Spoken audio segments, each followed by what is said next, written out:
بسم الله الرحمن الرحیم. زمونږ د چیرمنانو د ښار کونسل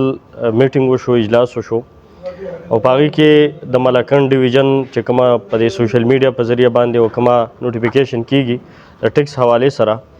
چونکې موږ باجوړ ضلع دا د یو سایډ ته د NMDs سره تړلې پرته علاقه ده او بل سایډ ته موږ چې یو باجوړ نو دا انتظامی طور دا د ملاکنډ ډیویژن حصه ده. او د دې نه مخکې څنګه چې چیرمین صاحب خبره وکړله په دې ټول قبایلو کې او په FR باندې هغه FCR او موږ د هغې دپاره یو لوی جدوجهد وکړو. په هغې کې زموږ سره چې څومره وعدې کړی شوي وي نو د هغې وعدې د وعدو نه د هغې زموږ د دې توجه د لرې کولو لپاره دیو کله یو حربه استعمال کړي، کله بله حربه استعمال کړي او څومره وعدې چې د دې قبایلو سره شوي تر د اوسه پورې په هغې کې یو وعده هم پوره نه شوه. مسلسل حکومت په هغې کې ناکام دی او د خپل ناکامۍ دغه چې دی هغه په بل چا وراړولو لپاره کله یو بانه د قبایلو ته د ملاکنډ ډیویژن ته راوباسي، کله د ټیکس خبره وکړي، کله د NCP ګاډو حوالې سره خبره وکړي. خو زموږ د قبایلو ټوټوکل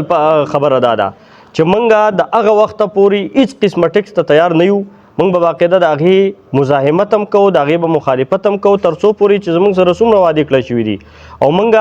د کوم چې زموږ ډاون ډسټرکټ دي د هغې سره موږ یو شان شوي نه یو، د هغه پورې موږ یو قسم ټیکس ته تیار نه یو. دلته زموږ د دنیا ریونیو جنریټ کیږي، د هغې حوالې سره څوک خبره نه کوي، د رایلټۍ حوالې سره څوک خبره نه کوي. خو اوس نور هم مزید کوشش کوي چې یاره د قبایلو نه موږ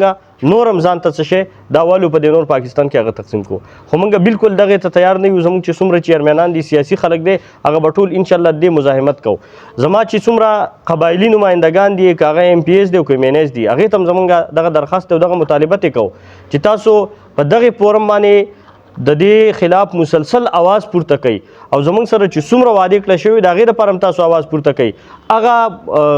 وعدې چې زموږ د اوسه پورې زموږ سره نه دي پوره کړی شوي، که هغه زموږ سره د NFC په مد کې وه، که هغه زموږ سره د 100 ارب روپو سالانه د هغې په مد کې وه، که زموږ سره 30,000 برتي وه، دغه شان زموږ سره یونیورسټي او کالج او سکولونه او روډونه او څومره هر څه وعدې چې زموږ څخه کړی شوي پکار ده چې د هغې دپاره تاسو مسلسل دلته آواز پورته کوي او تاسو د قبایلو ته یو کال ورکوئ. د قبایلو چې هر څومره خلک دی د هرې پارټۍ سره دی، دغه شان بلدیاتي نمایندګان دي منتخب، دا ټول خلک بس تاسو سره شانه بشانه ولاړ دي. خو تاسو دې قوم ته کال ورکوئ، آواز ورکوئ، د دې تاسو آواز جوړ کړی شئ. زموږ به یو ځل بیا هم دغه د مرکزي حکومت نه دغه مطالبه چې قبایل یو قسم ټیکس ته نه دي تیار تر هغې پورې څو پورې چې زموږ سره څومره وعدې کړی شوي چې هغه پوره کړی شوي نه